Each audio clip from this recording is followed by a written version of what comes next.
Good morning, everyone. My name is Derek Tysinger. I'm a division chief with the Kern County Fire Department and part of this collaborative team effort. I'd like to thank our law enforcement agencies, Kern County Sheriff, CHP, to help with the evacuations. They're always a big part of this. In cooperation with us, we have the U.S. Forest Service, the Bureau of Land Management, Cal OES, Cal Fire, and a host of other agencies. We really thank our cooperators. It makes me really proud to be part of this team, more and more every year. We have a special honor and privilege. We have Governor Gavin Newsom and some of his staff here today with us, Director Ward, as well as Cal Fire Chief Tyler. We have a great brief for you today with some updated incident information. And without further ado, I'd like to introduce our first speaker, Unified IC Battalion Chief of Kern County Fire, Jake Cagle. Good morning, everybody. So I stand here in front of you. We're under Unified Command. We are managing 3 different fires. That is the Trout Fire, the Long Fire, as well as the Borel Fire. We are Unified Command with United States Forest Service, Bureau of Land Management, and Kern County Fire Department representing Cal Fire. So in that addition, we have a lot of support, some cooperating agencies that are supporting us through this incident, and that's the California Governor's Office of Emergency Services, the County of Kern, County of Tulare, as well as the Kern County Sheriff's Department.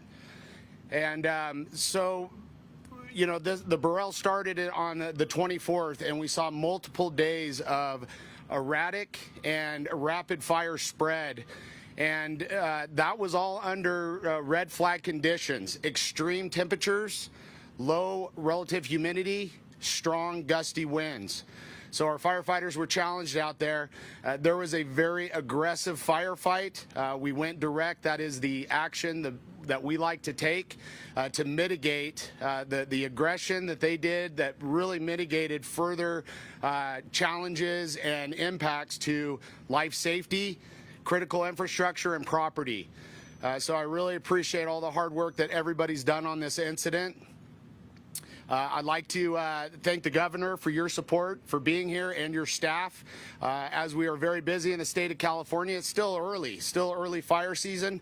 We have fires in Northern California, Southern California, as well as the Western United States. So we're challenged with resources, and that's one of the challenges we're faced with this incident, like other incidents. But we are doing our due diligence to ensure that we're getting around this fire and taking care of this incident. Also, our thoughts are with the Kern River Valley community. They're in our thoughts, and we're here. We will continue to be vigilant to get around this incident, to not impact any more property, life safety, and critical infrastructure. Thank you. Our next presenter is going to be Chief Tyler from Cal Fire. Well, good morning, everyone. My name is Joe Tyler. I'm the Director and Fire Chief at Cal Fire. It is an honor and a privilege to be able to come down and get a briefing from California Complex Incident Management Team 11 in Unified Command with the Kern County Fire Department. And I too want to thank the efforts of all the women and men who are here on this fire today and have been for the last few days fighting this fire and making great progress across the landscape. Now, as was said earlier, there is significant fire activity occurring across California and across the Pacific Northwest. And some people might ask, are there sufficient resources in California? Well, we are one of the most complex fire service systems and mutual aid systems in the nation. As part of this mutual aid system, we have 2 geographic coordination areas that is unlike anywhere in the United States. We are broken up with 2 geographic coordination areas in the state. The folks that work in those locations in Redding and in Riverside are utilizing and dispersing resources across the 23 large fires, and specifically the Borel and the Park Fire that's occurring in Butte County. Likewise, resources are being dispatched across Oregon and Washington to meet the needs of all the large fires that are occurring. Now I think I lost the volume. So as those resources continue to pour in, we recognize the need to order additional resources. So working with our partners at Cal OES, We continue to reach out and ask for resources across the United States. And various states are bringing resources into us, as well as aircraft. Those are being managed. Volumes back on. Those are being managed across the state to meet the needs of the incident management teams who are leading the charge to mitigate these incidents. It is great work that we're seeing here locally. And I want to thank again everyone who has been here on the ground mitigating this incident and the others across California. It is now my honor to introduce the Governor of the state of California, Gavin Newsom. Thanks, Chief. Thank you all. Thank you all for being out here. Particularly, let me just thank the men and women in uniform, those behind me, those in front of me, those who are out there on the lines, working hard to address what has become very familiar in the state of California, summertime. The challenges of the hot's getting a lot hotter, the dry is getting a lot drier, the wet's getting a lot wetter, and all the impact that's having after years and years of drought, and then 2 very, very wet, rainy seasons, the early grass, the brush.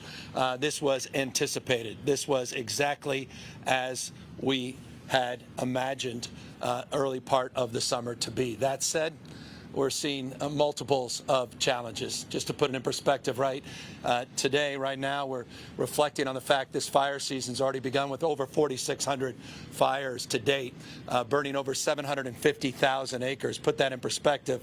The last 5 years, the average has been about 4,400 fires and about 140,000 acres burned. 140,000 to 750,000 that we are battling here today. I want to thank Supervisor Peters for being here. I want to thank Representatives Senator Grove and her office for being here. I want to thank Chief Cagle and his team for all their hard work. I want to thank everyone for the collaborative spirit, the spirit of partnership that has been a big part of the success, the early success of the containment, now 17% on this complex. As was noted, the trout and the long have substantially been tamed.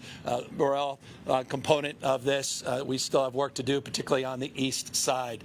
But the containment at 17% is real progress. The progress, obviously, of Mother Nature with these relatively calm winds. It's all relative out here. Mindful those conditions can radically change. But one condition that we maintain is vigilance, and the investment that we've made, historic investment in personnel, the next level cooperation in terms of the mutual aid system, nothing else like it anywhere in the United States of America. The partnerships that are well established as it relates to BLM, the U.S. Forest Service, the work that's being done at the county level, not just with Kern County Fire Department, but the County Sheriff's Office and the great work they're doing, the work that continues to be done in partnership with CAL FIRE and the Office of Emergency Service. And I'll just note, as it relates to CAL FIRE, when I got here as governor just 6 or so years ago, we had about 6,700 personnel at CAL FIRE. Today, over 9,700 men and women working at CAL FIRE. It's a record number, 365 engines, fully staffed. We have the finest and the largest civil aerial suppression fleet anywhere on planet Earth. That's in the possession of the people of the state of California, and we're doing everything we can to operationalize that. That said, the Park Fire up north where I was just 48 hours ago, that's a fire that now is the 6th largest in California history. And that fire is now over 384,000 acres and growing. That fire has required a lot of mutual aid from outside of the state, and I would be wrong if I did not acknowledge our appreciation and respect for Governor Abbott in Texas. He just sent 25 engines our way as part of our mutual aid system, sort of reinforcing the paradigm of partnership at these critical moments. And so to all those governors that have called, that have offered support and equipment and personnel, to those that have received it from us as early as just a few weeks ago up in Oregon, where we had to recall some of the folks we brought over the border. It's just a reminder of the world we're living in and the new challenges that we face moving forward. So vigilance, preparedness, and appropriate response and mitigation. And that's the strategy, and that's why we're out here, just advancing not just on the strategy, but advancing on an expression of gratitude to everybody that's working 24/7 and has made so much progress here at this site, and to the people that have been impacted. I just want to say this, I've been at this for a while up in Greenville, California, Grizzly Flats, California. I started with President Trump at the time up there at Paradise. Towns wiped off the map, places, lifestyles, traditions. That's what this is really all about at the end of the day. It's about people. It's about history. It's about memories.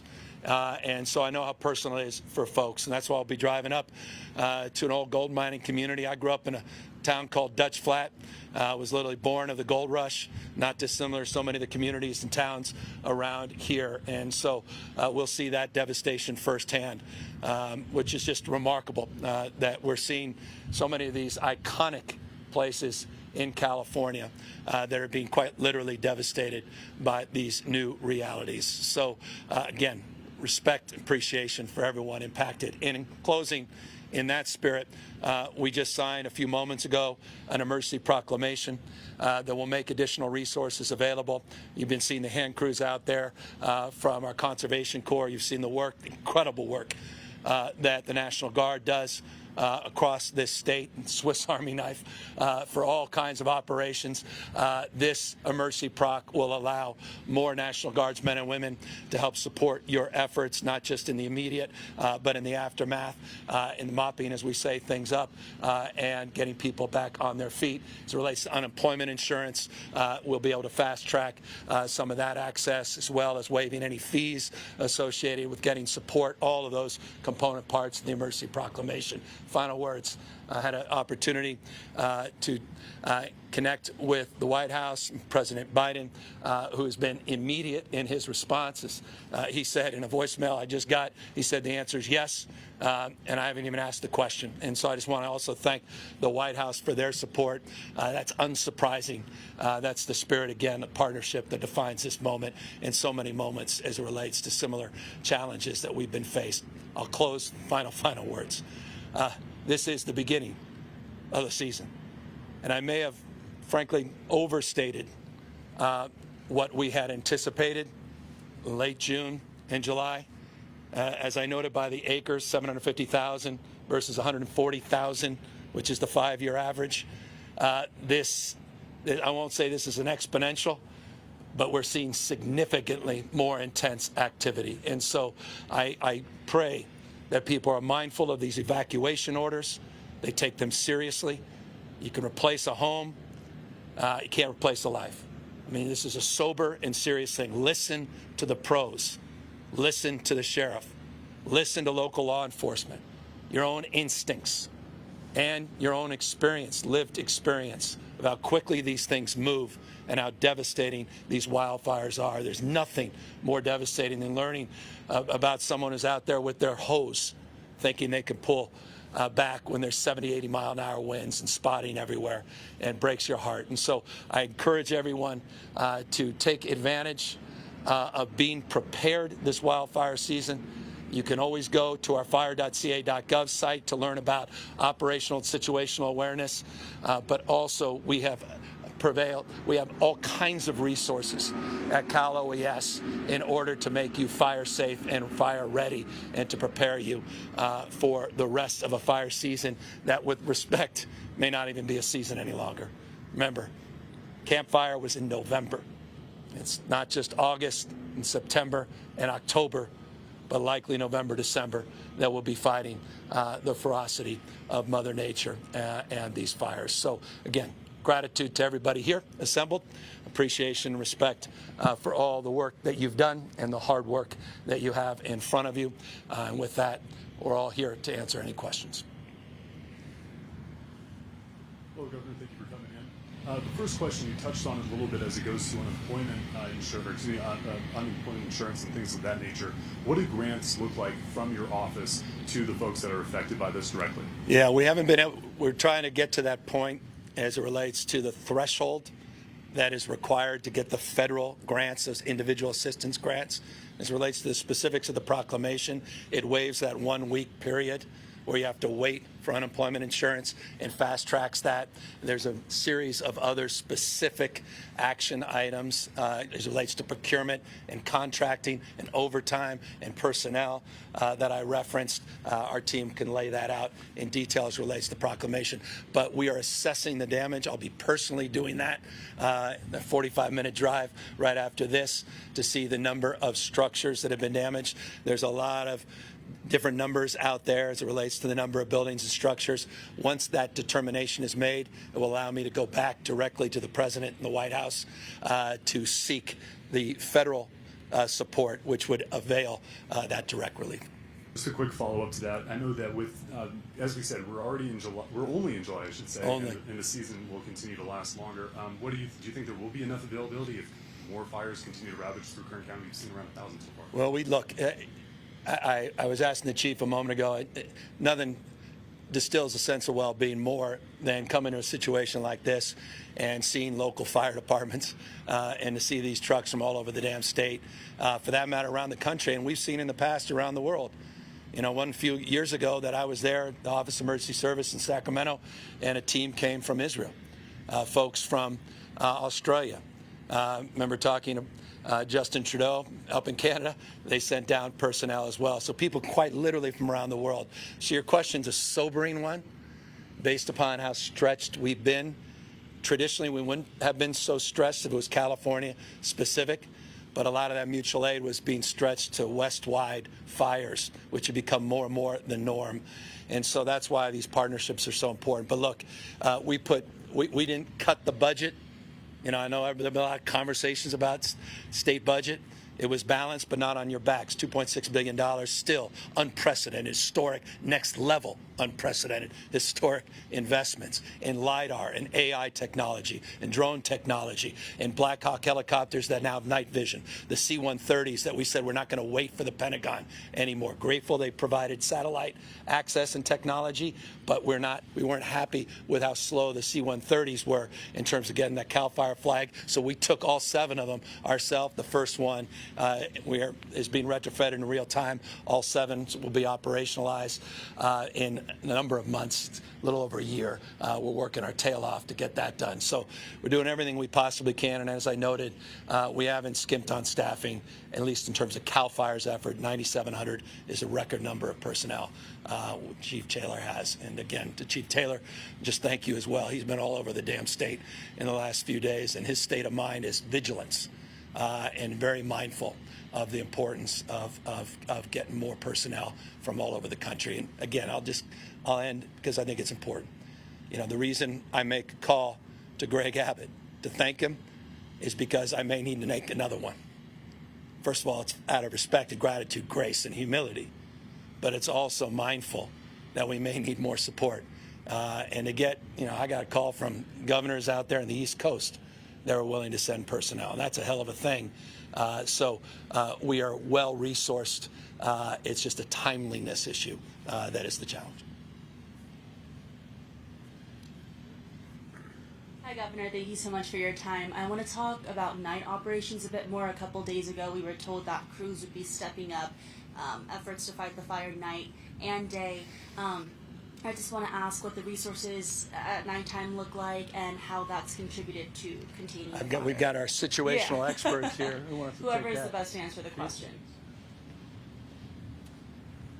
Thank you for the question. So yes, we do staff a night shift. Resources, it was instrumental in this incident, specifically to the towns of Bodfish and Lake Isabella proper. So crews, rolling stock, which is engines and dozers, all working through the night. But in addition to that, aircraft support, it's called QRF, Quick Response Force, having night vision capability. So we were able to keep aircraft on the incident all night, which made significant difference and part of our success of locking off the piece that minimized the impact over into Bodfish as well as Lake Isabella. And one thing we saw up at the Park Fire is those 24-hour operations. Again, weather conditions more broadly defined, being foundational. But to see the Nighthawk, those infrared goggles, these guys just doing 24/7 suppression. That's part of the investments we've made in the last few years that make that technology available, which is profoundly important. Anyone else? No, sir. Yeah, relations between yourself and Governor Abbott of Texas haven't always been warm. Can you tell us how incidents like this, sharing of resources, change that political dynamic? And there's no change. It's been consistent from day one. There's just, I say it all the time, we have an open hand, not a closed fist when it comes to emergency management, emergency preparedness. I made that point when I was working with President Trump. I don't know there was a Democrat in America who was working more collaboratively on issues related to emergency preparedness and planning and management than California and the White House, despite all the back and forth that was going on. When it comes to people, when it comes to protecting and preserving, we're all in this together. We say, many parts, one body. And so we're all in this together, and I have no interest. I don't even, that dynamic of politics when it comes to emergency preparedness and planning means nothing to me. And Greg Abbott, I got to say, means a lot to us because he's been there consistently over the last few years. But we've also, mindful just this year, we sent aircraft his way. We've been very quietly supporting his efforts as well, as it should be always.